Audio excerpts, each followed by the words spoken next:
Welcome to this week's edition of Mob Talk. I'm Dave Stratweiser. And I'm George Anastasia with the Philadelphia Inquirer. George, working our way down the 50-count indictment. We're at 3 suspects, made guys, all important people in this indictment. Anthony Staino, Gaten Lucibello, Damian Canalicchio, each with their own particular set of problems.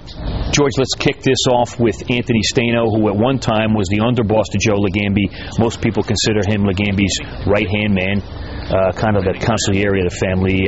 Serious charges here and threats of violence. Yeah, I mean, he's in almost every count, and he's a major player because no matter what his title is, I think he's the guy who's closest to Legambi.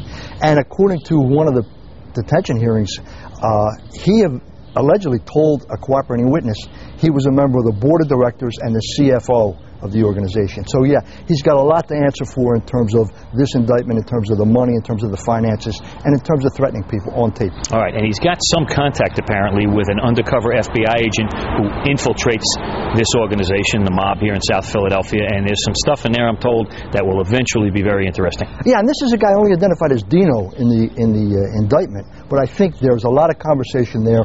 It involved a loan, and it involved alleged threats that Staino made, and there's probably a lot more. I mean, we haven't seen but a fraction, I think, of what we have in terms of secretly recorded conversations. A lot of that's going to lay this whole investigation bare. Mm-hmm. And this is the third-party threat involving 2 guerrillas who can chop them up kind of situation. That's one of the threats, and the other threat is to this guy Dino, where he says, you know, I like you, I don't want to mess you up, and with an expletive in all of that. So, you know, there's that kind of tough talk, which is, I think, indicative of the way these guys operated, and what the prosecutors say is they didn't have to use violence because they used the threats of violence, and the reputation of the organization was enough to intimidate people. Okay, let's talk about that for a second now. They said they used historical violence, but there's some violence at the beginning of the Joe Legambi era that nobody's been charged with. 3 murders that we know about that are unsolved. That stuff sent a message as well. Oh, absolutely. I mean, I think in the beginning, if you want to look at it in terms of the dynamic of this organization, in the beginning, Legambi laid down the law, and you had the murders of Ronnie Turchi, you had the murder of Raymond Long John Morano, and you had the murder of Johnny Gangs Casasanto.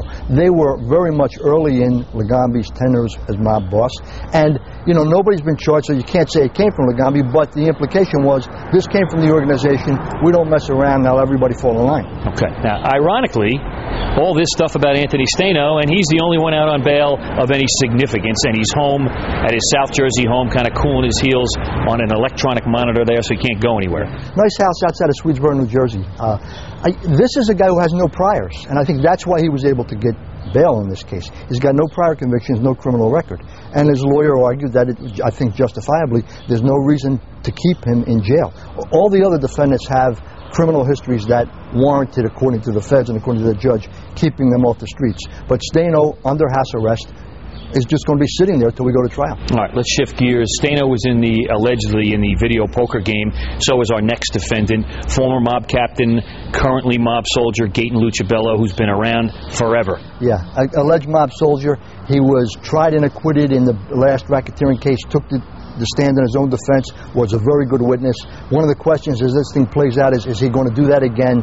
You know, it's interesting, and it's always risky to take the stand, but if you can convey the message that you want to convey, and I think the message that Gaten will try to convey is, I'm not a part of this, video poker machines, who cares? It's not that big a deal. This is not racketeering. You know, if he can convey that to the jury, I think it helps the defense make their case in a broader sense. This is an economic indictment, and without the violence, I think they're going to make the argument, who cares? This is just gambling. Yeah, now we have some interesting surveillance tape of him meeting on the street with Legambi at his car right before these arrests took place. Interesting back and forth for 10 or 15 minutes. No doubt he has hookups all the way to the top, but his calm demeanor and his way of doing business and kind of laying low might come to a good thing for him here. Yeah, I mean he's a stand-up guy, and I think the best sense of that word. He's not flashy, he's not show, he's very gentlemanly-like whenever you deal with him, and when he was denied bail and was walking out of the courtroom at the detention hearing, he looked at some friends and said, don't worry, I'll beat him again. Meaning, he beat them once, I'll beat him again. He just takes things in stride, takes them as they come, and this is a guy who's a veteran, if you want to describe these guys as who they are. He's been through a lot of stuff, he knows the way the game is played. Okay. Shift gears one more time for me, and we come up with a guy who's got 2 prior convictions, Both, I believe, involve drugs.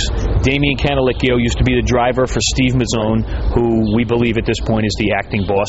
He was about to come out of prison in June, right now, and gets this indictment dropped on him, and he's not coming out. Yeah, I mean, it's not unlike the situation with George Borghese. Two guys who thought they were coming out, now the door slammed shut. How do they react? I mean, Damian's involved in the loan sharking gambling operation, according to this indictment. He's got the priors. That's why he's denied bail.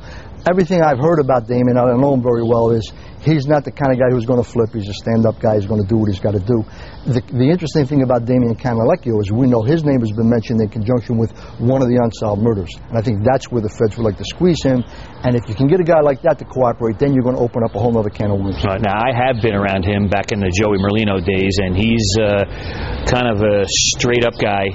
No nonsense, kind of a stoic individual kind of thing, but always seems to be messing around in areas that get him in a lot of trouble. Some nice 5- and 6-year jail terms. He's a 2-time loser in the federal system. Could this be a strike 3? You know. Well, I mean, when you look at that formula and you start adding up the time you're going to face, I mean, he could take a bigger hit than some of the other guys because of his criminal history. And I guess that plays into, does he just make a decision to do anything? That's what the feds would like to do in terms of squeezing him. Hey, Damian, you think you're coming out, instead you got 8 more years to do. How does that play? How does it react? I mean, that's part of the dynamic that's going on right now, all of this kind of chess game maneuvering. George, next week we have a holiday weekend and we have a Fox 29 special, Wise Guys at the Jersey Shore. And we get to go to the shore. Yeah, or not at the shore. I mean, this is the time of the year when they're down there at the restaurants, in the bars, on the boats, and instead the major players are sitting in FTC, not soaking up any sun. All right, some interesting topics will come up next week. That's it for this week. We'll see you guys next week.